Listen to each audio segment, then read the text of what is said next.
नमस्कार, आदाब। मैं हूं मारिया शकील। मुकाबला में आज हमारी चर्चा होगी अहमदाबाद में हो रहे कांग्रेस के मंथन पर।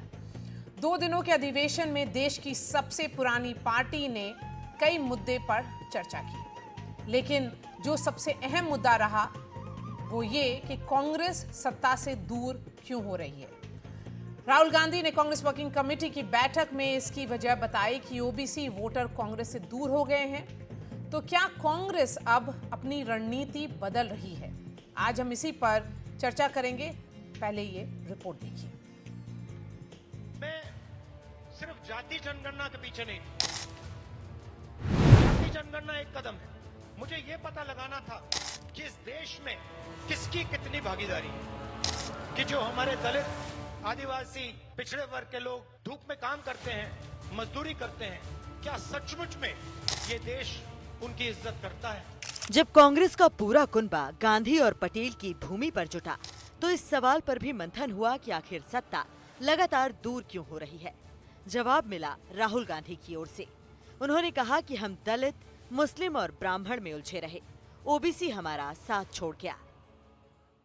मंडल कमीशन आने के बाद में लैंड रीडिस्ट्रीब्यूशन की बातें सामने आती हैं, ओबीसी भी और एम्पावर होते हैं, और उसके बाद ये परिवर्तन कैसे हुआ कि क्या ओबीसी का वोट हमारे से दूर चला गया, जिस कारण से हम चुनाव नहीं जीत पा रहे थे। उसके असेसमेंट के बारे में उन्होंने कहा। मतलब ये है कि कांग्रेस ने जो अपना फ्यूचर प्लान तैयार किया है उसमें देश की करीब 50% आबादी वाला ओबीसी फैक्टर सबसे ऊपर है। शायद यही वजह है कि राहुल गांधी लगातार जाति जनगणना की मांग कर रहे हैं। राहुल जी की भी इसमें जो सामाजिक न्याय को लेकर जो सोच है, खास तौर पे जातिगत जनगणना को लेकर,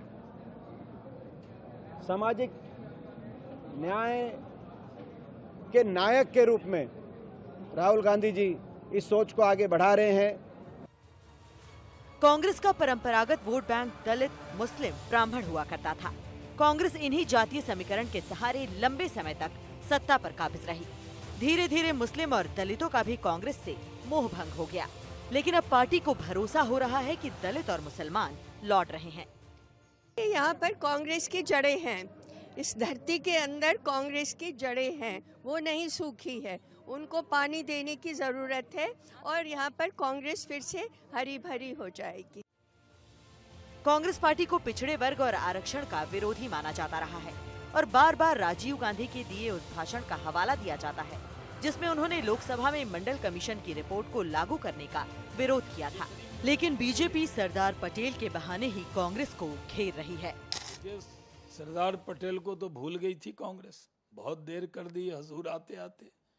अब उनको गुजरात का चुनाव है तो सरदार पटेल याद आ रहे। आज तक ये लोग कभी सरदार पटेल की दुनिया की सबसे बड़ी प्रतिमा वहां उनके चरणों में गए, उनके कदमों में बैठकर कभी चिंतन मनन किया है? ये कांग्रेस पार्टी सरदार पटेल को अपमानित करने वाली, सरदार पटेल के विचारों को तिलांजलि देने वाली, आज इसको सरदार पटेल याद आ रहे हैं।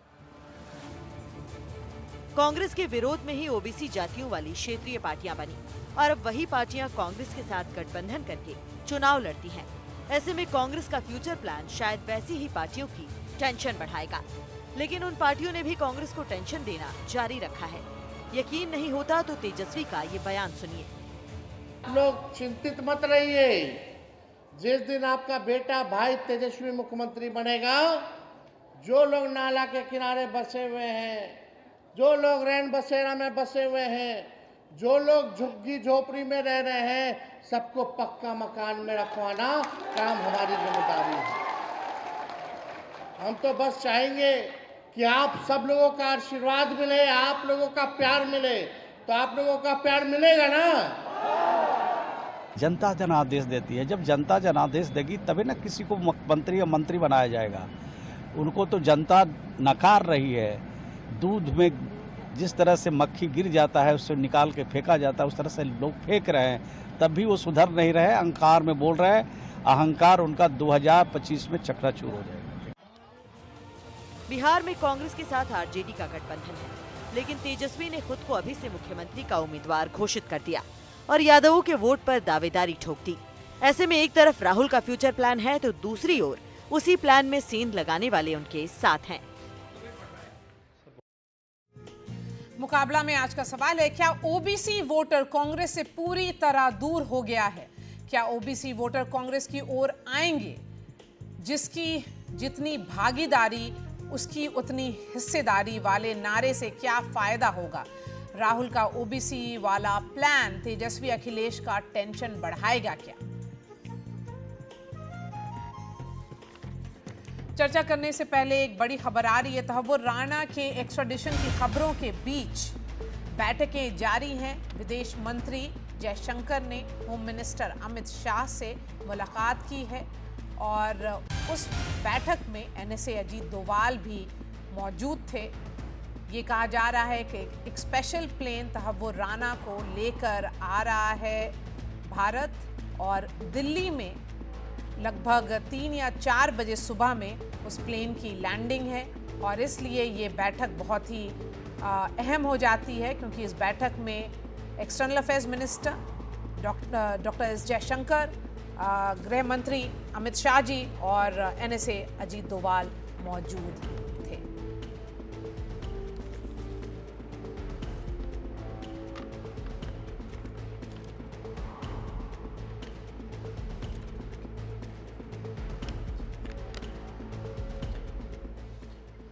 तो मुकाबला जारी रखते हैं और गेस्ट्स को आपको बता दें कि कौन कौन है आज पैनल में। सिद्धार्थ यादव हैं प्रवक्ता भाजपा के, अर्शप्रीत काडियाल कांग्रेस से हैं, आरजेडी से नवल किशोर, राकेश सिन्हा पूर्व राज्यसभा सांसद हैं और संजय कुमार को डायरेक्टर हैं सीएसडीएस के। संजय जी, मैं सबसे पहले आपके पास आऊंगी और समझने की कोशिश करूंगी कि अगर कांग्रेस बार बार ये कह रहा है कि ओबीसी वोट उनसे दूर हो गया, ये तो स्टेटमेंट ऑफ फैक्ट है। बिल्कुल फैक्ट है। ये कोई परसेप्शन का मामला नहीं है। सीएसडीएस लोकनीति तमाम लगातार हम सर्वेस करते रहते हैं और 96 से लेके अगर 2009 तक के आंकड़ों को देखेंगे, मैं लोकसभा चुनाव का जिक्र कर रहा हूं, तो लगभग बीजेपी और कांग्रेस को एक जितना ओबीसी वोट मिलता था। तकरीबन दोनों पार्टियों को 24-25% वोट मिलता था और बाकी तमाम ओबीसी वोट अन्य क्षेत्रीय दलों को जाता था। लेकिन 14 के बाद बदलाव आता है। 14 में 34%, 19 में 44% और 24 में लगभग 42% ओबीसी वोट बीजेपी के पक्ष में गया और कांग्रेस का वोट, ओबीसी वोट, वो गिर के 24% से घट के 17-18% पर चला आया।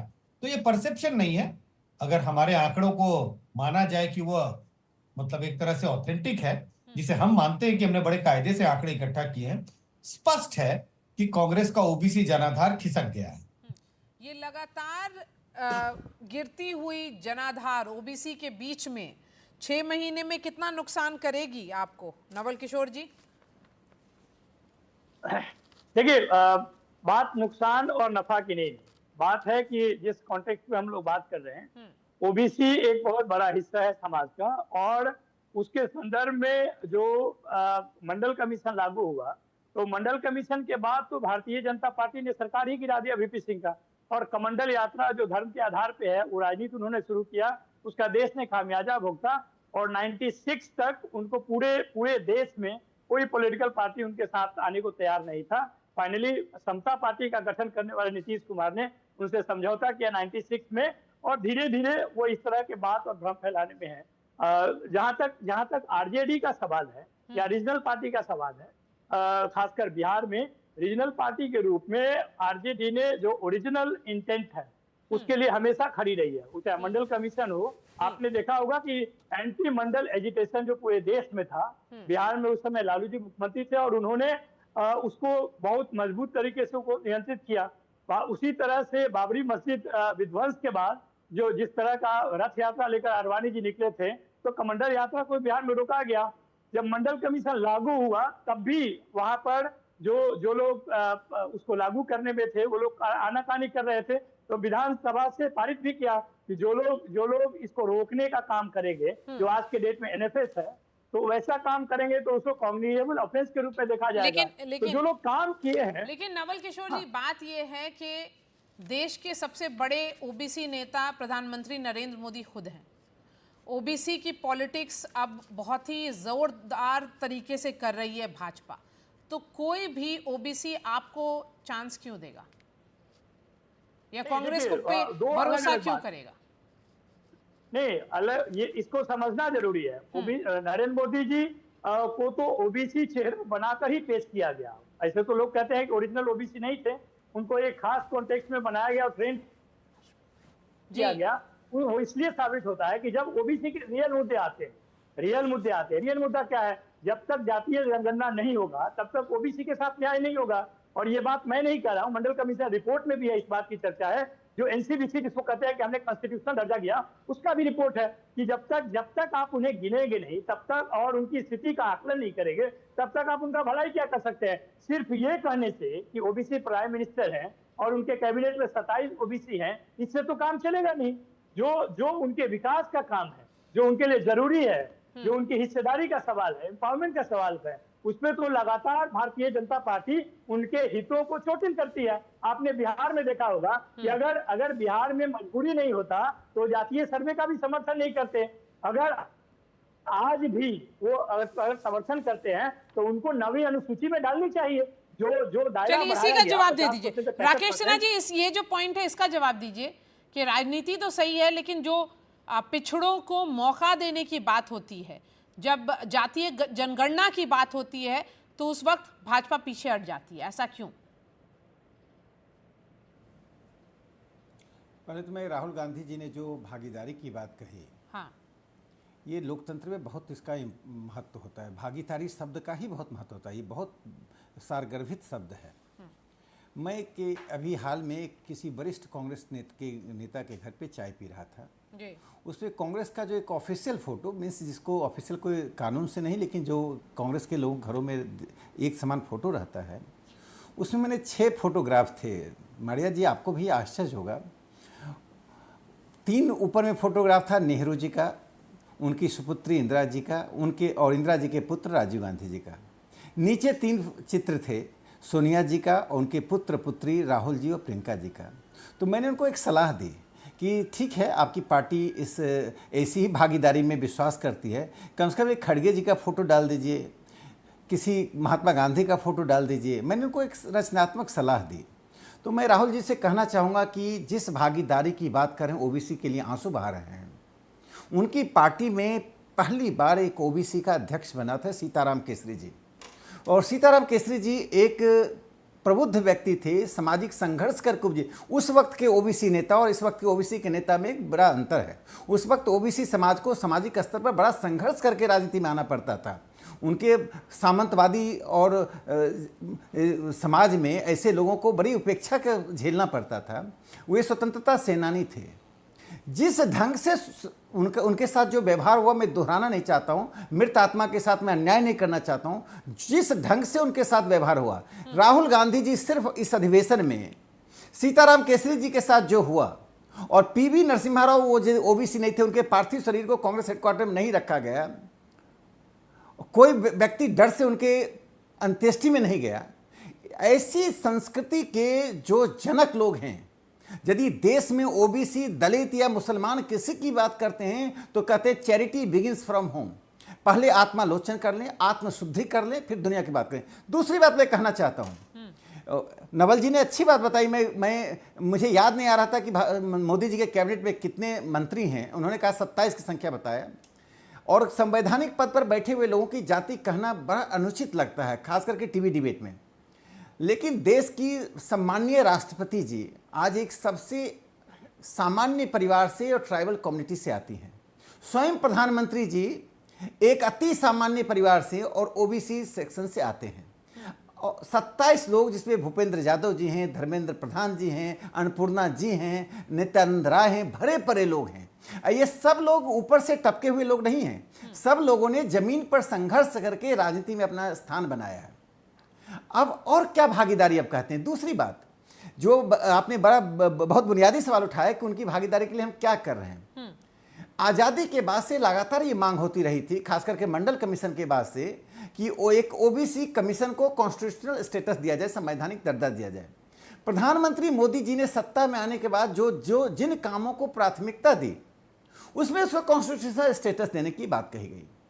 तो अब बताइए कि यदि भागीदारी का मतलब होता है एक ही परिवार, मुझे अच्छा नहीं लग रहा है कहते हुए, लालू जी का मैं सम्मान करता हूं, वो जमीन के नेता हैं, लेकिन एक ही परिवार उस राजनीति को डोमिनेट करता है।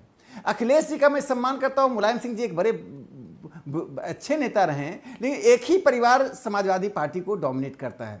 तो मैं तो चाहता हूं कि पहले समाजवादी पार्टी, राष्ट्रीय जनता दल, कांग्रेस पार्टी अपने अंदर सामान्य कार्यकर्ता को, चाहे उसी जाति का क्यों ना हो, उसे सर्वोच्च स्थान पर दे, योग्यता के आधार पर अपनी ही जाति के योग्य व्यक्ति को आगे बढ़ाए।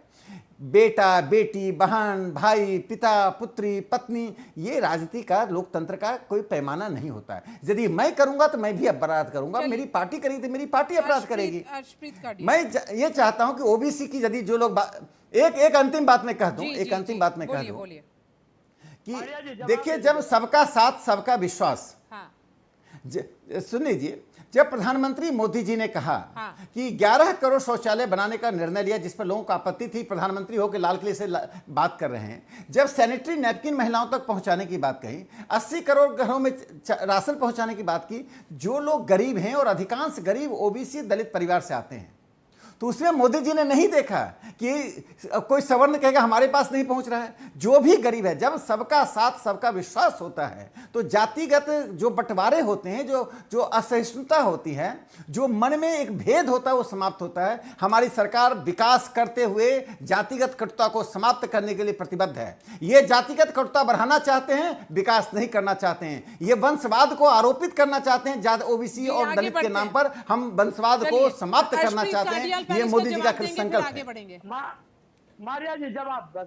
जी देखिए, पहले हर्षप्रीत बोल रहे, कांग्रेस, उन्होंने कुछ भी नहीं बोला है, कांग्रेस के हैं, पहले वो बोल दें, उसके बाद आगे बढ़ेंगे। धन्यवाद जी। देखिए, ऐसा है कि भारतीय जनता पार्टी के लीडर्स की एक आदत सी बन गई है अंबेडकर साहब का अपमान करने की, संविधान का अपमान करने की, दलितों का अपमान करने की, और जो रिजर्वेशन उन्हें मिलनी चाहिए उसका अपमान करने की। अब भारतीय जनता पार्टी इस चीज का जवाब दे कि इलेक्शन को मद्देनजर रखते हुए आपको एक बयान देना पड़ गया कि हमारे लीडर्स जो है बड़ा सोच समझ के बयान दे इन मुद्दों पे, जो मैंने आपको बताया कि भारतीय जनता पार्टी के लीडर्स अपमान करते हैं इन मुद्दों पे।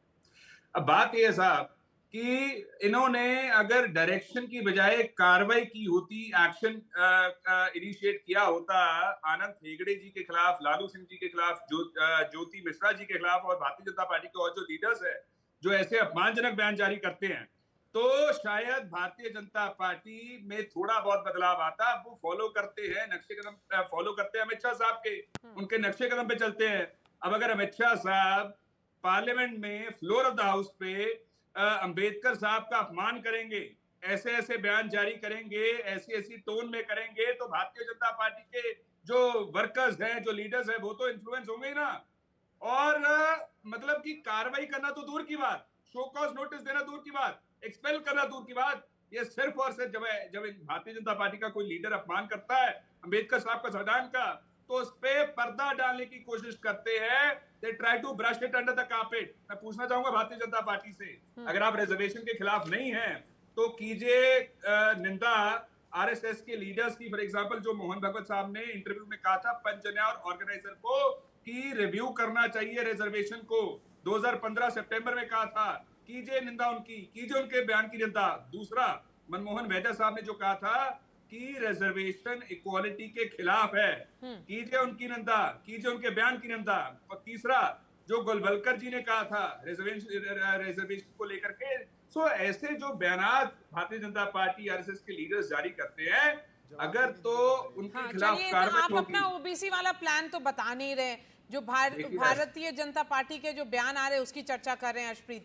बात है कि कांग्रेस वर्किंग कमेटी में जो ब्लूप्रिंट तैयार हुई उसकी चर्चा कर लेते। चलिए सिद्धार्थ यादव आगे आइए।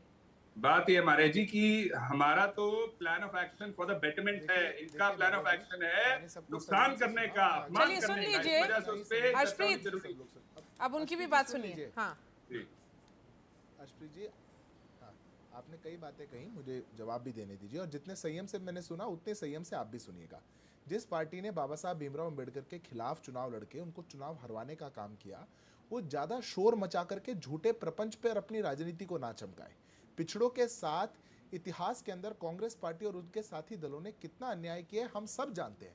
10 साल तक काका कालेलकर कमीशन की रिपोर्ट पर बैठे रहे, 14 साल तक मंडल कमीशन की रिपोर्ट पर बैठे रहे, 27 साल तक एनसीबीसी को संवैधानिक दर्जा किसने नहीं दिया? आपकी पार्टी ने नहीं दिया। और जब संवैधानिक दर्जा एनसीबीसी को देने के लिए 2017 में प्रधानमंत्री नरेंद्र मोदी के नेतृत्व में हमारी सरकार बिल को लेकर के आई, विरोध किया आप लोगों ने। पिछड़ों की बात करते हैं, आरजेडी यहां बैठी है, कांग्रेस पार्टी यहां बैठी है, आप बिल को तो गिराना चाहते हैं, एनसीबीसी को संवैधानिक दर्जा देना नहीं चाहते, क्योंकि दिमाग में फितूर दूसरा था। ये जो कांग्रेस पार्टी और सभी दलों ने जो एक शिफ्ट किया अपना, और शिफ्ट करके तुष्टीकरण की नीति पे आप आए कि कैसे पिछड़ों का अधिकार छीन लें और सारा एक वोट बैंक पे हम दें, और होड़ लग गई कौन ज्यादा माइनॉरिटी का, मुसलमानों का वोट ले सकता है और किसकी ताक पे ले सकता है। एएमयू और जामिया में से आरक्षण किसने खत्म कराया? मैं प्रश्न पूछता हूं, देश का पिछड़ा वर्ग पूछता है। सेंट्रल यूनिवर्सिटीज हैं, देश की यूनिवर्सिटीज हैं, देश की सरकार पैसा देती है, वहां पिछड़ों को एडमिशन मिला करता था। आपकी सरकारों ने वो हक पिछड़ों से छीन लिया। किसने रोका था आपको? आपने अपनी 2004 के मैनिफेस्टो में, 2009 के मैनिफेस्टो में, 2014 के मैनिफेस्टो में कांग्रेस पार्टी ने लिखा कि हम मुस्लिम रिजर्वेशन देंगे। होड़ लगी हुई है, कैसे पिछड़ों का 4% ले लें, 5% ले लें, ओबीसी का लेकर के मुस्लिम को दे दें। ये हमने नहीं किया। अगर आप इतिहास के अंदर पिछड़ों के साथ ऐसा करेंगे, और मैं लंबे इतिहास में तो जा नहीं रहा, जहां नेहरू जी चिट्ठी लिखा करते थे कि ये बुद्धू होते हैं, ये जहां राजीव जी कहा करते थे, जब चिट्ठी लिखा करते थे कि आरक्षण लागू हो जाएगा तो देश की क्वालिटी घट जाएगी, पर आप लोग शोर मचा करके, झूठा प्रपंच करके ये दिखाना चाहते हैं नहीं नहीं हम तो पिछड़ों की राजनीति करते आए। आप केवल राजनीति करते आए, पिछड़ों के लिए आपने कुछ नहीं किया। आप पिछड़ों का अधिकार छीनते थे और शोर मचा करके अपने परिवार को देते थे। मैं बताऊं, लोकसभा चुनाव में लालू जी के परिवार से कितने लोग लड़े? मैं बताऊं, समाजवादी पार्टी में अखिलेश जी के परिवार से कितने लोग लड़े? एक जाति के, यादव जाति के उत्तर प्रदेश में जितने लोग लड़े वो एक ही परिवार से लड़े, कोई बाहर से नहीं मिला। और फिर टीवी पे बैठ करके आप कह रहे संघ ने ऐसा बोला था, संघ का यह बयान था। अगर संघ के बयान आपको सुनने हैं तो मैं डेट के साथ आपको बता सकता हूं। 17 दिसंबर 2015 मोहन भागवत जी ने कहा था RSS in favour of the reservation policy. सितंबर 2019 में दत्तात्रेय होसबोले जी ने कहा था we extend our support to reservation as per the constitution. 7 सितंबर 2023 में मोहन भागवत जी ने फिर कहा reservation should continue till there is discrimination. Sangh भी कह रहा है, भाजपा भी कह रहा है, इस देश में पिछड़ों को आगे लेकर के आइए। भारत सरकार, प्रधानमंत्री मोदी के नेतृत्व में भाजपा की सरकार पिछड़ों को ज्यादा से ज्यादा अवसर दे रही है, उनको गरीबी रेखा से ऊपर लेकर आ रही है, उनको ज्यादा से ज्यादा उनके हाथ में पैसा दे रही है, फिशरीज का नया डिपार्टमेंट बना दिया, ज्यादा से ज्यादा सुविधाएं दी जा रही है। पच नहीं पा रही है बात, राजनीति करनी है आपको। हर बात का सलूशन हम लेकर के आएंगे कि हम जाति पूछ लेंगे, जजेस की जाति पूछ लेंगे, हम पुलिस वालों की जाति पूछ लेंगे, हम एक्टर्स एक्ट्रेसेस की जाति पूछ लेंगे। इससे पिछड़ों का उद्धार हो जाएगा। पिछड़ों का उद्धार करने का 60 साल आपको अवसर मिला और आपने पिछड़ों के पतन के अलावा कुछ नहीं करा। देश के सभी दलित, शोषित, वंचित, पिछड़े समाज से अधिकार छीनते गए। क्यों नहीं जवाब दे पा रहे कि आपने आरक्षण क्यों छीना था? यह सच्चाई है आपकी, इसलिए पिछड़े आपको वोट नहीं देते। ये तो पिछड़े अगर कांग्रेस से दूर हो रहे हैं तो आपसे भी तो दूर हो जाएंगे चुनाव में, नवल किशोर जी। देखिए महाराज जी, पहला तो ये बात आपको आपके माध्यम से बताना चाहता हूँ। मेरे बहुत अच्छे मित्र हैं और सीनियर है राकेश जी, उनको राजद परिवार दिखता है, सपा परिवार दिखता है और उनका संघर्ष नहीं दिखता है। लेकिन जो संघ परिवार है, अभी ये हमारे भाजपा के मित्र बोल रहे थे कि अपने परिवार के लोग देते हैं। कितने संघ परिवार के लोग कितना महत्वपूर्ण है, उन्होंने क्या किया है? संघ परिवार का तो प्रधानमंत्री ही है, संघ परिवार का तो मंत्रिमंडल में कितने लोग हैं? संघ परिवार तो मंत्रिमंडल में, डिपार्टमेंट में अपने लोग बैठा हुए हैं कि हमारा काम होगा। ये इस तरह की बात जो आप करते हैं ना, ये ओछी राजनीति है। सही राजनीति है कि आप बताइए, देश भर में 10 करोड़ लोग हैं, अखिलेश जी के परिवार में 10 लोग हैं, सारे सांसद हैं। आप रोहिणी आयोग लाए, आप बताइए ना, उसका क्या इम्पैक्ट हुआ? आप बताइए कि आपने ओबीसी के लिए क्या किया? एनसीबीसी को कॉन्स्टिट्यूशनल दर्जा दिया, उसका मांग है कि जातीय जनगणना होनी चाहिए, तभी सामाजिक न्याय हो सकता है। आप बताइए कि संघ परिवार का जो प्रमुख है, एक जाति को छोड़कर, एक अपवाद के अलावा एक ही जाति जो है उनका सपूत है। कहते हैं कि भारत माता के वास्तविक सपूत है। क्या सपूत एक ही जाति में पैदा होते हैं? वहां जातिवाद नहीं दिखता है आपको। जातिवाद सिर्फ पिछड़ों की राजनीति पे दिखती है। आप बताइए कि जो हिस्सेदारी की बात करेगा उसको आप जाति कहोगे? एक जाति का आधिपत्य है मंदिरों में, आप क्यों नहीं कहते हैं कि उसको खत्म करना चाहिए? रिजर्वेशन मंदिर में होना चाहिए। आप जो प्राइवेट सेक्टर है बताइए वहां पर कैसे हिस्सेदारी मिलेगा? अपर जुडिशियरी में कैसे हिस्सेदारी मिलेगा?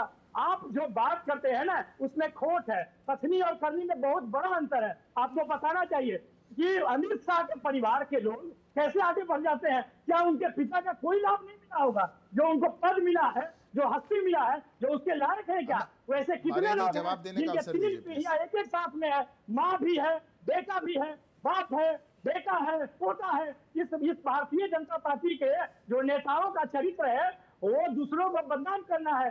सारा भाईचारा चोरी करके अब दूसरे जो नेता है, जिनको लोग भगवान तुल्य मानते हैं, जिनको आवाज मिला, जिनको दम मिला, जिनको ताकत मिला पूरे समाज को, उसको बदनाम करते हैं। यही आपकी चरित्र है, यही आपकी राजनीति है। आप क्या देंगे हिस्सेदारी? आपको खटिया पे बैठने नहीं देते। मारिया जी, मैं जवाब दूं, मैं बीच में बोलना नहीं चाह रहा उनके ऊपर। उस तरह का आपको अवसर देना पड़ेगा, मैं उनके बीच में नहीं बोलना चाह रहा हूं। हो सकता है वो मेरी बारी में बोलेंगे, मैं फिर भी शालीनता से डिबेट करना चाह रहा हूं। चलिए सामाजिक न्याय के जो दलाली करते हैं वो भी छोटे से जवाब दे देता हूं। देखिए नवल किशोर जी, इस तरह की भाषा सही नहीं है, ये इस तरह की भाषा सही नहीं है नवल किशोर जी, क्योंकि नहीं, ये भाषा सही नहीं है, ये भाषा सही नहीं है। आपने अपना व्यू पॉइंट रखा, हमने भी सुना और यही आरोप आप पर भी लग सकता है, आपकी पार्टी पर भी लग सकता है। ये भाषा सही नहीं है। चलिए सिद्धार्थ यादव।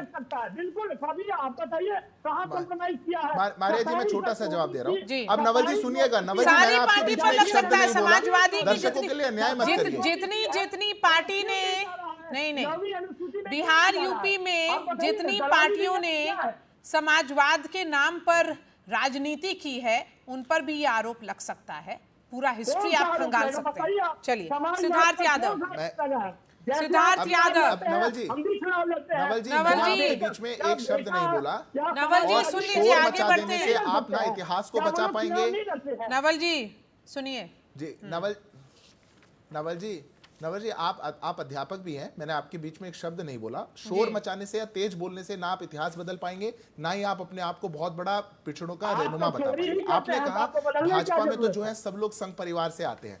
नवल जी, मैं आपके बीच में नहीं बोला, सुनिए ना, मेरी बात को सुनिए। आपने बोला कि भाजपा में जितने लोग संघ परिवार से आते हैं, प्रधानमंत्री भी संघ परिवार से। संघ परिवार एक जाति की नहीं है। अरे सुनिए नवल जी, सुनिए। मारिया जी, आपको रेगुलेट करना पड़ेगा। हम बोले नहीं किसी के बीच में और सब हमारे बीच में बोले तो कैसे होगा? नहीं नवल जी, या तो हम भी सबके बीच में बोलने लग जाते हैं। नवल जी शांत हो जाइए अब आप। नवल जी अब शांत होकर सुनिए बात। नहीं नवल जी, आपने बोल लिया जितना बोलना था। नहीं नवल जी अब आप शांत हो जाइए। हाँ चलिए बोलिए। मैं मारिया जी आपसे आग्रह करूंगा, हम किसी के बीच में नहीं बोल रहे, फिर हमको भी बोलना पड़ता है। नहीं आप बोलिए ना, हो जाएगी, आप बोलिए। आपने बोला संघ परिवार, तो संघ परिवार से प्रधानमंत्री भी हैं, एक परिवार से है। अरे संघ परिवार एक जाति का परिवार नहीं है। 30 करोड़ लोग हैं संघ परिवार में, 11 करोड़ भारतीय जनता पार्टी के सदस्य हैं। उनमें से कोई निकल करके राजनीति में आ रहा है, उस बात से आपको कठिनाई है। नवल जी, ऐसे नहीं होगा, आपको सुनना पड़ेगा। ऐसे नहीं होगा।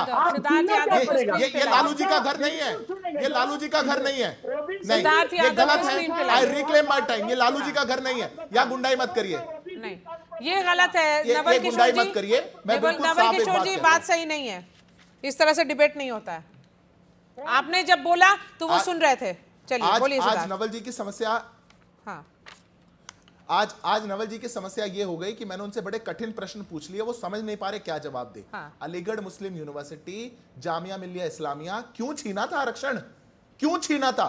ओबीसी जाति से आने वाले, SC ST पिछड़े वर्ग से आने वाले बच्चे वहां पढ़ते थे।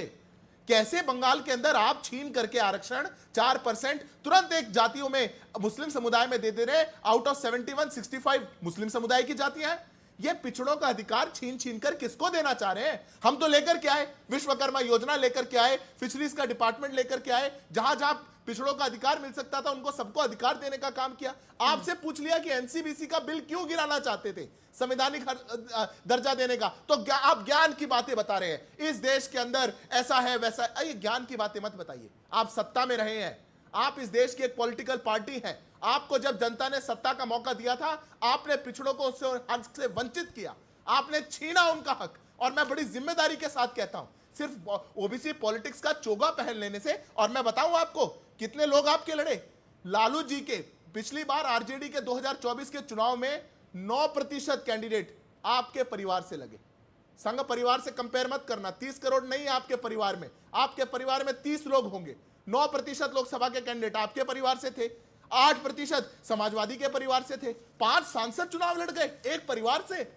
एक परिवार और 5 लोग। ये जो अपने ओबीसी वर्ग के साथियों के साथ भी आप अन्याय करते आए, जो उनको कहते रहे कि हम तुम्हारे हक की लड़ाई लड़ रहे हैं, पर अपने परिवार के लोगों को आगे करते रहे, तुष्टीकरण की पॉलिटिक्स करते रहे, होड़ लगा करके वोट बैंक छीनने लगे।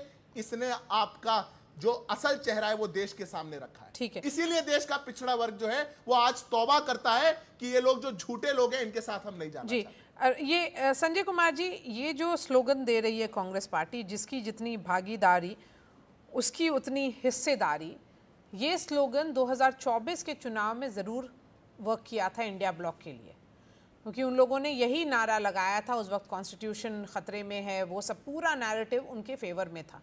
लेकिन उसके बाद जो 3 चुनाव हुए राज्य के, महाराष्ट्र हो या हरियाणा हो या दिल्ली हो, तो हम लोगों ने देखा क्लियर एक मैसेजिंग आ गई कि ये जो नैरेटिव था वो वर्क नहीं करता है।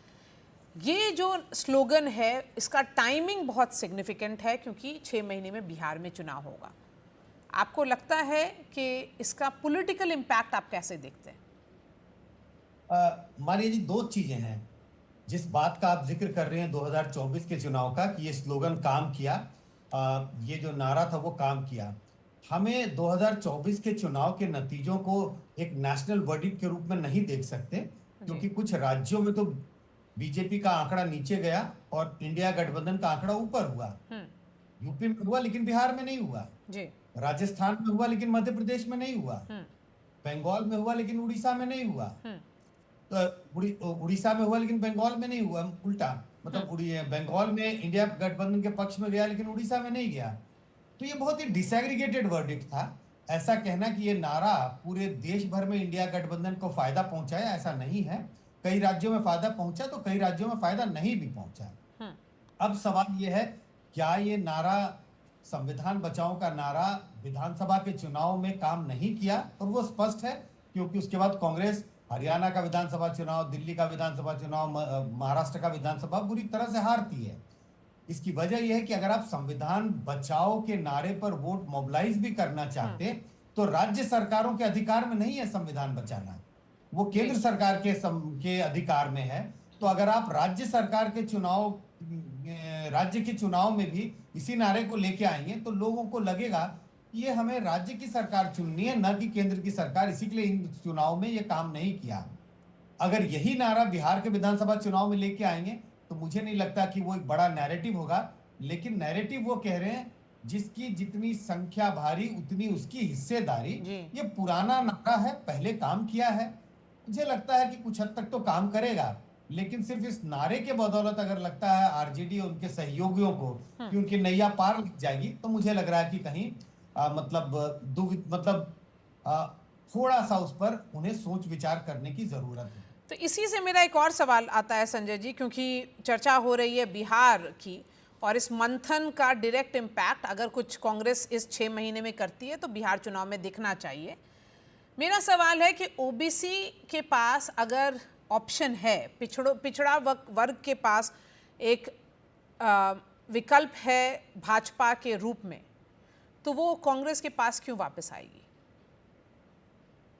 निश्चित रूप से मैं आपकी बात से सहमत हूं। ये प्रश्न के साथ इसमें उत्तर भी है कि क्यों आएगा वापस, क्योंकि विकल्प था। देखिए, अगर आप 91 से लेकर के अगर आप देखिए 96, 98, 99, 2004 तक के चुनावों को, तब वो लगातार, बिहार की हम बात कर रहे हैं, तो ओबीसी वर्ग का बड़ा वोट आरजेडी के पक्ष में जाता रहा। 5 के बाद उसमें बिखराव आना शुरू हुआ और 5 का पहला चुनाव है विधानसभा का चुनाव, जब वो कट करके छिटक कर करके एनडीए के पास गया। और अगर आप लोकसभा के चुनाव को देखें बिहार या अन्य राज्यों में, तो ओबीसी का वोट बड़ी संख्या में अब हिंदी भाषी राज्यों में भी बीजेपी के पक्ष में गया है। तो निश्चित रूप से जब जब उन्हें ऑप्शन मिला तो उन्होंने अपना पाला बदला है। यही बात मुस्लिम वोटरों के साथ भी है। उन राज्यों में जहां एक रीजनल पार्टी स्ट्रांग हुई, मुस्लिम वोटरों ने कांग्रेस का साथ छोड़ा और उन रीजनल पार्टियों के लिए वोट किया। वो बिहार है, यूपी है, बंगाल है, तमाम ऐसे राज्य हैं। बहुत मुश्किल होगा कांग्रेस को उनकी ओर, अपने उन ओबीसी वोटरों को अपनी ओर वापस ला पाना, क्योंकि कांग्रेस सरकार बनाने की स्थिति में दिखाई नहीं पड़ती। अगर गठबंधन करती है तब तो ठीक है, उनके साथ रहेंगे, लेकिन अगर अकेले चुनाव लड़ती है तो बहुत मुश्किल है कांग्रेस के लिए। बहुत चैलेंजिंग काम है कांग्रेस के लिए कि ओबीसी वोटरों को अपनी ओर मोबिलाइज कर सके। जी बिल्कुल। राकेश सिन्हा जी, ओबीसी वोटर्स और ओबीसी की राजनीति की जो पूरी शक्ल है वो खास करके 2014 के बाद काफ़ी बदली है। पहले भी ओबीसी के नेता थे आपकी पार्टी में, भाजपा में बहुत ही दिग्गज नेता थे जो ओबीसी से आते थे, लेकिन अब जो है वो एक नया रूप ले लिया है उसने, क्योंकि जो बहुत सारे स्टेट्स हैं वहाँ के मुख्यमंत्री भी ओबीसी से हैं। तो ये जो पिछड़ों की राजनीति है उससे अगर कांग्रेस जैसी पार्टी अलग होती है तो कितना मुश्किल होगा वापस आना। देखिए, हमारी पार्टी और विचारधारा में एक बड़ा महत्व का है जी। कि हम चाहते हैं कि जो ज़मीन पर काम करने वाला कार्यकर्ता और वंचित वर्ग से है तो उसे अधिक प्राथमिकता दी जाए। और यही कारण है कि देखिए, मध्य प्रदेश के जो मुख्यमंत्री हैं मोहन यादव जी, आज एक सामान्य परिवार से संघर्ष करते हुए लंबे समय तक पार्टी में काम किया, उन्हें मुख्यमंत्री पद का दायित्व दिया गया। आप उड़ीसा में देख लीजिए, एक ट्राइबल परिवार के व्यक्ति को दिया गया। मैं इस सारे आंकड़ों को गिनाने से ज़्यादा मैं दो बातें कहना चाहता हूँ। एक तो मारिया जी, भारत की राजनीति की ये विडंबना है। एक समय ऐसा था कि दो राजनीतिक कार्यकर्ता एक दूसरे की जाति न पूछते थे न जानना चाहते थे। जी बिल्कुल सही। आज जाति बताना अनिवार्यता बन गई है, अनिवार्यता बन गई है। और ये हम जैसे लोगों के लिए इतना कष्ट का है। मैंने अपना सरनेम 8वीं कक्षा में सिर्फ इसलिए बदला था कि मेरी जाति लोगों को नहीं पता चला, लेकिन जैसे ही मैं राज्यसभा में आया सबसे पहले लोग जाति लेकर ही आगे बढ़े। लेकिन मैं जो बात मैं बताना चाहता हूँ, ये बातें चलिए व्यक्तिगत हैं। एक उदाहरण जाति के तौर पर तो आपको राज्यसभा नहीं, राकेश सिन्हा जी, जो जाति के बेसिस पे पॉलिटिक्स होती है सारे राज्य में भी हो रही है और सारी पार्टीज में भी हो रही है, उस बेसिस पर सारे डिसीजन होते हैं। कौन मुख्यमंत्री बनेगा वो किस जात का होगा, ये विडंबना है। जो परिस्थितियां पैदा हुई हैं वो बहुत ही समाज के लिए उचित परिस्थिति नहीं है। कटुता बढ़ाने वाली प्रतिनिधित्व तो बढ़े लेकिन कटुता नहीं बढ़े। सभी पार्टियों को ये देखना है कि जातियों के बीच कटुता ना बढ़े और सभी जाति के पढ़े लिखे लोग इस प्रकार की राजनीति से दूरी बनाकर रखना चाहते हैं, चाहे वो किसी भी जाति के हों। मैं जो बात कहना चाहता हूँ, ओबीसी और दलित समाज के लिए सिर्फ आर्थिक और राजनीतिक भागीदारी का सवाल नहीं है, सम्मान सबसे बड़ा प्रश्न है, जिसको कहते हैं dignity. Martin Luther king junior ने जो ब्लैक की लड़ाई लड़ी थी, उसने कहा, उन्होंने क्या कहा था कि हमको चेक दिया जाता है लेकिन बाउंस कर जाता है। संविधान चेक देता है और बाउंस कर जाता है। वही नेल्सन मंडेला ने लड़ाई लड़ी जी। तो मैं जो कहना चाहता हूँ, वही बाबा साहब अम्बेडकर ने भारत में लड़ाई लड़ी। आप संविधान के द्वारा चेक तो दे रहे हैं सम्मान का, समानता का, लेकिन वो चेक बैंक में जाता है तो वापस आ जाता है। तो भारतीय जनता पार्टी में प्रधानमंत्री नरेंद्र मोदी जी ने चेक बाउंस नहीं करे, इसीलिए ओबीसी कमीशन को संवैधानिक दर्जा दिया। और एक और अंतिम बात मैं बताना चाहता हूं जी, कि जो आप जानती हैं, रामजीवन सिंह जी समाजवादी नेता है, हमारी पार्टी के नहीं हैं। वो बेगूसराय के एक मंझौल गांव में रहते हैं, बड़े ईमानदार नेताओं में गिनती होती है, जो कि आजकल एक बहुत ही दुर्लभ कम्युनिटी हो गया है इस ईमानदार की। उन्होंने मुझे व्यक्तिगत चर्चा में बताया कि वो प्रदेश के अध्यक्ष थे किसी पार्टी के, जो भी पार्टी रही होगी, कर्पूरी जी की उसमें थे। तो प्रदेश अध्यक्ष के नाते सभी उम्मीदवारों को तय किया। एक उम्मीदवार में कर्पूरी जी के सुपुत्र रामनाथ ठाकुर जी का नाम दिया और उन्हें कर्पूरी जी को बताया कि एक नाम है जो मैं बाद में बताऊंगा, वो बहुत योग्य कार्य करता है। कर्पूरी जी ने कहा नाम बताओ। जब नाम बताया तो कर्पूरी जी ने कहा या तो मैं चुनाव लड़ूंगा या मेरा पुत्र चुनाव लड़ेगा, मैं राजनीति से संन्यास ले लूंगा। पिछड़ों की इस तरह की राजनीति करने वाले कर्पूरी जी को जब भारत रत्न दिया गया तो पूरा देश गौरवान्वित हुआ। ठीक उसी प्रकार बाबा साहब अम्बेडकर जी ने अपने कैरियर को दांव पे लगाते हुए पिछड़ों के जो मूक नायक बने, वो मूक स्वयं में मूक नायक थे, बहिष्कृत भारत के लोगों के नायक थे। तो उनको कांग्रेस पार्टी ने भारत रत्न नहीं दिया, राजीव जी को मिल गया, मैं कोई आपत्ति नहीं, इंदिरा जी को मिल गया, नेहरू जी को मिल गया, जीवन काल में भारत रत्न ले लिया।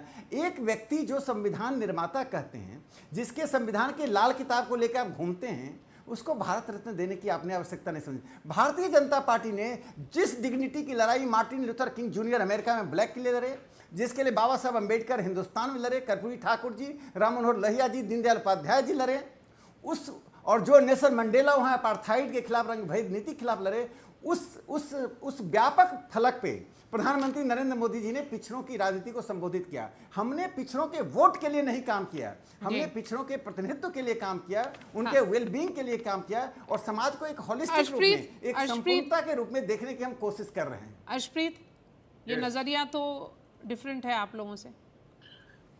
See, I was really expecting that the Bharatiya Janata Party's spokesperson ये शुरुआत करेंगे एक माफी के साथ, अपॉलॉजी के साथ, क्योंकि देखिए भारतीय जनता पार्टी के लीडर्स ने ऐसे पहले तो बयान जारी किए, फिर उसके बाद देखिए कि मैंने इनको उदाहरण दिए कितने सारे कि बीजेपी लीडर्स, आरएसएस लीडर्स ने ऐसे ऐसे बयान दिया, और यहाँ तक कि कुलवलकर जी ने तो किताब लिखी थी विचाराधन, जिसमें उन्होंने रिजर्वेशन को अपोज किया था। अब बात यह है कि ये बताएं कि पिछले 10 सालों में बीजेपी सरकार ने कास्ट सेंसस क्यों नहीं किया, कारण क्या थे? अगर आप उसके फेवर में हैं, अगर रिजर्वेशन होनी चाहिए तो कास्ट सेंसस करना पड़ेगा। कास्ट सेंसस करोगे तो पता है कि नंबर ज्यादा आएंगे तो रिजर्वेशन देनी पड़ेगी। इस वजह से इन्होंने कहा कि बेसिकली हम कास्ट सेंसस करें ही ना, ताकि नौबत ना आए, क्योंकि रिजर्वेशन के खिलाफ है भारतीय जनता पार्टी। दिक्कत यह है साहब कि इनको पता है कि 50% का जो कैप है वो हमें हटाना पड़ेगा। इस वजह से भारतीय जनता पार्टी ने इस इनिशिएटिव को नहीं आगे लेकर के गए। और मैं इनको पूछूंगा, तेलंगाना में हमने अभी कास्ट सेंसस किया है और वहां पे पता लगा कि जो बड़े बड़े बिजनेस हैं, जो वहां पे देखने को मिला कि अपर कास्ट के हैं। और फिर दूसरी चीज ये भी है कि जो पॉलिटिकल स्पेस है, इकोनॉमिक स्पेस है, हम पूछना चाहेंगे भारतीय जनता पार्टी से, वहां पे तो आप जगह दे नहीं रहे हैं एसटीज, ओबीसीज को, माइनॉरिटीज को। और जो एग्रीकल्चर में, एजुकेशन में और इकोनॉमी में आप देखिए जो बेसिकली प्रेजेंस है ओबीसीज की, उसको भी प्राइवेटाइजेशन की वजह से भारतीय जनता पार्टी ने कम कर दिया है। और अगली चीज ये है कि यूजीसी ने भारतीय जनता पार्टी की सरकार के अंडर प्रपोज किया था कि जो वैकेंसीज हैं, जो सीटें रखी जाती है ना एससीज, एसटीज, ओबीसीज के लिए, उनको अनरिजर्व कर दिया जाए। वो जो सीटें रिजर्व की हुई हैं उनको रिजर्व नहीं किया जाना चाहिए। मैं पूछूंगा भारतीय जनता पार्टी की सरकार से, क्या ये आपके अच्छे थे? क्या भारतीय जनता पार्टी की सरकार के ये जो प्रवक्ता साहब बैठे हैं, यादव साहब, क्या ये एक दफा भी कंडेम करेंगे अपने लीडर्स को, भारतीय जनता पार्टी की सरकार को? और बताइए कि कास्ट सेंसस क्यों भारतीय जनता पार्टी की सरकार करना नहीं चाहती? मंशा भारतीय जनता पार्टी की सरकार की क्या है? एक साइड पे आप कहते हैं कि हम एम्पावर करना चाहते हैं और दूसरी साइड पे पावर होने के बावजूद, अथॉरिटी होने के बावजूद, बिल्कुल छोटा रिप्लाई 20 सेकंड। ठीक है, पास कर दिया। ठीक है, जरा उनकी बात सुन लीजिए। क्या दिक्कत है? कास्ट सेंसस कराने में क्या दिक्कत है? डायरेक्ट सवाल का डायरेक्ट जवाब। चलिए सिद्धार्थ। मैं बिल्कुल डायरेक्ट दे रहा हूं, कह रहे माफी मांगनी चाहिए। माफी मांगिए नेहरू जी की चिट्ठी पर। सब सीएम्स को चिट्ठी लिखी थी कि अगर देश में आरक्षण लागू हो गया तो क्वालिटी घट जाएगी। माफी मांगनी है तो माफी मांगिए राजीव जी के बयान पर जो कहा था, माफी मांगिए जो मोहन भगत साहब ने कहा है, माफी मांगनी है उन पर मांगिए। और जहां सेंसस की बात करें, अब मैं मारिया जी 20 सेकंड ले रहा हूं, उसमें भी बीच में बोलेंगे, कैसे होगा? 20 सेकंड दीजिए आप मुझे। अगर आप बात कर रहे हैं कास्ट सेंसस की, तो पी चिदम्बरम ने क्यों फ्लोर ऑफ द हाउस पे खड़े होकर के कहा था, if we release the date of this caste census it will have dangerous consequences? क्यों कहा था? आपने 2011 में कास्ट सेंसस कराया, क्यों नहीं उसका डेटा निकाला? कर्नाटक में आपने सर्वे करवाया, आप आज सरकार में बैठे, क्यों नहीं उसका डेटा निकाल करके देते? करवाना है सेंसस, पूछते हैं आपने पिछड़ों के लिए क्या किया? मैं कहता हूं हमारी वेलफेयर स्कीम्स का करवाइए। जाकर के पूछिए जितने लोगों को फसल बीमा योजना में पैसा मिल रहा है, कितने लोग ओबीसी एससी एसटी है उसमें से? जाकर के पूछिए जितने घरों में टॉयलेट बने, कितने लोग ओबीसी एससी एसटी है उसमें? जाकर के पूछिए जिन गांव में बिजली पहुंची, कितने गांव में पिछड़ों की आबादी रहती है? जाकर के पूछिए कि जिन माताओं बहनों को उज्ज्वला योजना के तहत उस तंज से बाहर निकाला गया, कितने पिछड़ी माताएं हैं वो? ये नहीं पूछेंगे आप। वेलफेयर नहीं करना, राजनीति करनी है। कास्ट सेंसस करवाएंगे, पर जब हमने करवाया था तो डेटा नहीं बताएंगे। कर्नाटक में कराया तो उसका डेटा नहीं बताएंगे, छुपा के रखेंगे, गोल गोल करके रखेंगे। 2004 से पहले तो पता भी नहीं था, 14 से पहले तो पता भी नहीं था। आपके नेता को ओबीसी क्या होता है, ओबीसी का रिजर्वेशन क्या, एक बात नहीं पता थी। और यहाँ बैठ करके राजनीति कर रहे हैं। वाह भैया वाह। कहेंगे माफी मांगिए जरा। क्यों कहा था नेहरू जी ने, क्यों कहा था? अरे घबराहट, मारिया जी मेरे लगातार ये बोलते रहे। मेरा पिन पॉइंटेड क्वेश्चन है, पी चिदम्बरम ने क्यों on the floor of the house खड़े होकर के कहा, I quote him verbatim, if we release the data of this caste census it will have dangerous consequences. अगर करते थे पिछड़ों से प्यार तो 2 ऐसे राज्यों में बयानों जीते के थे, समर्थन में आप तेलंगाना में जीते, कर्नाटक में साथ जीते, खड़े हैं। हिमाचल में जीते, बनाते किसी पिछड़े को प्राइवेटाइजेशन मुख्यमंत्री? करके हमने बनाया उनकी मोहन प्रेजेंस कम यादव कर रहे को, हैं। हमने बनाया नायब सिंह सैनी को, नहीं बनाएंगे। सब कुछ देंगे राहुल जी, सोनिया जी, प्रियंका जी, आगे आ जाएंगे सब कुछ देंगे रॉबर्ट मोदी जी, साहब, रॉबर्ट जी कंडेम के कीजिए जो अमित शाह बेटे, साहब ने उसके बयान आगे किया था, जो अमित अगला शाह साहब मंच को आएगा लेकर के सबको पार्लियामेंट देंगे उनको। कंडेम कीजिए और जो अमित आशीष शाह साहब ने कटियार बयान ऐसे किया था पार्लियामेंट प्रवक्ता में, टीवी अमित पे शाह बैठ को करके लेकर बात के। करेंगे पिछड़ों की, क्यों निंदा नहीं कीजिए बना पा अमित शाह रहे? साहब के बयान की, निंदा कीजिए अमित शाह साहब के बयान की जो अम्बेडकर साहब को लेकर के दिया था मान लीजिए पार्लियामेंट ये में। तो कोई डिबेट का तरीका ही नहीं हुआ। मैं प्रश्न पूछ रहा हूँ, लगातार मैं बोलेंगे, अम्बेडकर अपनी साहब बारी के में हक भी में बोलेंगे, खड़ेंगे, औरों के में बोलेंगे। संविधान के हक में आपको खड़ेंगे, रेगुलेट करना देश चाहिए। के हक में खड़ेंगे, गलत को गलत अर्शप्रीत, कहेंगे। दर्शकों के लिए इतना अन्याय मत करिए और अर्शप्रीत, बात है अपना कि जब झूठा वो सवाल political पूछते हैं, rhetoric मत चलाइए। हाँ, जब वो सवाल पूछ रहे हैं तो आप जवाब नहीं दे रहे, जब आप सवाल पूछ रहे हैं तो वो अब जब जवाब दे रहे हैं तो आप सुन नहीं रहे, तो ऐसे कैसे चलेगा? जरा सुन तो लीजिए उनकी बात। मैं तो सुन नहीं, जरा सुन तो लीजिए उनकी बात, सुनिए बात उनकी। ज्यादा करते हैं। मैं जी तो जरा एक ही सुन सवाल लीजिए, पूछता हूं, सुन लीजिए, कहा सुन सेंसस क्यों लीजिए, नहीं? चलिए सुनिए। हाँ, अरे बिना कुछ हर्षप्रीत बोले हुए। कड़ियाल जी, हाथ जोड़ करके विनती कर रहा हूँ, हाँ। प्रश्न पूछा है तो सुनने की हिम्मत रखिए। चलिए। ये कठिन प्रश्न है, मैं जानता हूँ। 2011 में सेंसस आपने करवाया, क्यों फ्लोर ऑफ द हाउस पे खड़े होकर के पी चिदम्बरम ने कहा that if we release the date of this caste census it will have dangerous consequences? क्यों कहा? कर्नाटक में आपकी सरकार है, आपने सर्वे करवाया हुआ है, क्यों नहीं डेटा दे देते? जब सत्ता में रहेंगे तो करेंगे नहीं, जब आपको मौका मिलेगा तो होगा नहीं। नेहरू जी ने क्यों लिखा था पत्र, बताइए? राहुल जी माफी मांगेंगे? चलिए सोनिया जी माफी मांगेंगी? नहीं, पत्र आपकी का जो पार्टी सवाल माफी है, मांगेगी? नहीं जो पत्र मांगेगी। का सवाल है उसका शायद जवाब नवल किशोर दे दें। नवल किशोर जी पत्र का सवाल का जवाब दीजिए। चलिए। नहीं, देखिए, जिन्होंने जो किया उसका खामियाजा वो भुगते। आप जब कह रहे हो तो नहीं, तो आप मानते हैं कि कांग्रेस ने गलत किया? नहीं, बिल्कुल गलत किया जो किया, तो तभी तो सही कर रहे हैं। आज पहले गलत किया, इसमें कहा, उसमें तो वो भी मान रहे हैं, वो पार्टी खुद कह रही है। आज कहाँ से सही कर रहे हैं नवल जी? तब गलत किया है तो अच्छा कह रहे हैं, आज भी गलत कर रहे हैं। सुनिए तो पहले, मतलब का सुन सवाल लीजिए। ये है, सुन लीजिए पहले, मतलब का सवाल ये है कि गोपीनाथ मुंडे 2010-11 में संसद के पटल पे बोलते हैं कि जातीय जनगणना नहीं होगी तो ओबीसी के साथ अगले 10 साल तक अन्याय होगा, और कांग्रेस मानी और उसने किया। डेटा नहीं रिलीज किया तो आपने क्यों नहीं किया? जेटली जी भी बोले थे, राजनाथ सिंह बोले करें, क्यों नहीं किया? उसके बदले में जिस ओबीसी का मैं नाम ले रहा हूँ, जिस वैरायटी का ओबीसी, नित्यानंद जी आते हैं और कहते ही नहीं हो सकता है। और आप छोड़िए जातीय जनगणना तो दूर, उसके डर से आप जहां आप गणना भी नहीं करा रहे हैं, जनगणना भी नहीं करा रहे हैं, 2021 से 25 हो गया। दूसरी बात, राकेश सिन्हा जी ने जो बात कही बहुत महत्वपूर्ण है, डिग्निटी का सवाल उन्होंने उठाया। क्या कारण था कि 1990 में जब आंदोलन हुआ, मंडल कमीशन लागू हुआ, तो टीवी डिबेट से लेकर अगड़ों में ये डिबेट चल रहा था कि मेरिट कंप्रोमाइज हो गया। ईडब्ल्यूएस को जब मिला तो आपने कहा मेरिट को कंप्रोमाइज पर क्यों नहीं सवाल उठाया? आज पूरे देश में एनएफएस में केवल SC ST OBC है, कहाँ सवर्णों में और जनरल में एनएफएस होता है? तो क्या पैदाइशी मेरिट जो है वो जन्म से आती है? नंबर 2, जिस कर्पूरी ठाकुर को आपने कहा कि हमने भारत रत्न दिया, उसको 1977 में जब मुंगेरी लाल रिपोर्ट के आधार पे आरक्षण दे रहे थे, कोटा विद इन कोटा, आप आज बात करें, रोहिणी आयोग आया, रिपोर्ट नहीं आया, लेकिन वो जब दे रहे थे तब आपके लोगों ने उनको फर्जी गालियां क्यों दी? आपने माफी मांगी उस पे? ये तो सार्वजनिक पटल पे है। शर्म आनी चाहिए भारतीय जनता पार्टी के लोगों को, इस तरह का सवाल उठाते हुए उनको बताना चाहिए कि किस तरीके से उन्होंने आज भी, आप बिहार का ही बात ले लीजिए, आपने कहा कि रिपोर्ट कर्नाटक में, बिहार में रिपोर्ट आया सर्वे का, उसके आधार पर किया गया कि 94 लाख परिवार जो है वो भूमिहीन है, उनको नौकरी नहीं है, उनको देना चाहिए हिस्सेदारी। आप उनके आधार, हमारे पास 1 मिनट का वक्त है, तो इसलिए मैं नहीं, वो 1 मिनट का वक्त सिद्धार्थ यादव के लिए, क्योंकि 2 सवाल पूछा है आपने, दोनों का जवाब देने दीजिए। सिद्धार्थ। मैं दोनों का जवाब दे देता हूं। बिहार के अंदर सर्वे हुआ, हमारी सरकार में थी, हम गठबंधन के पार्टनर थे। जब सर्वे का निर्णय हुआ वो हमारी सरकार का फैसला था, पर आपको चाहिए कि राजनीति में उतरे और क्रेडिट ले। जब आप बात करेंगे कर्पूरी ठाकुर जी की, अपमानित करें आप, भारत रत्न दे हम, राजनीति करें आप बात करेंगे पिछड़ों की, उनको एनसीबीसी का अधिकार दे हम, राजनीति करें आप। ये कमाल की बात है आप लोगों की। और दूसरी बात मैं कहता हूं, आप बार बार बात कर रहे हैं सर्वे सेंसस की, और आपको याद आ जा रहा है तुरंत बैठ करके मंडल कमंडल। अरे मैं कह रहा हूं खुल करके, ये दर्द इसलिए है क्या कि पिछड़े वर्ग का प्रधानमंत्री इस देश के अंदर है? ये दर्द इसलिए है क्या कि सबसे ज्यादा ओबीसी मंत्री हैं? कभी पूछा 2009 की कैबिनेट में कितने थे? कभी पूछा राजीव गांधी फाउंडेशन में कितने हैं? कभी पूछा नेशनल एडवाइजरी काउंसिल में कितने ओबीसी थे? कभी पूछा? कभी वाइस चांसलर्स कितने थे? यह प्रश्न पूछा?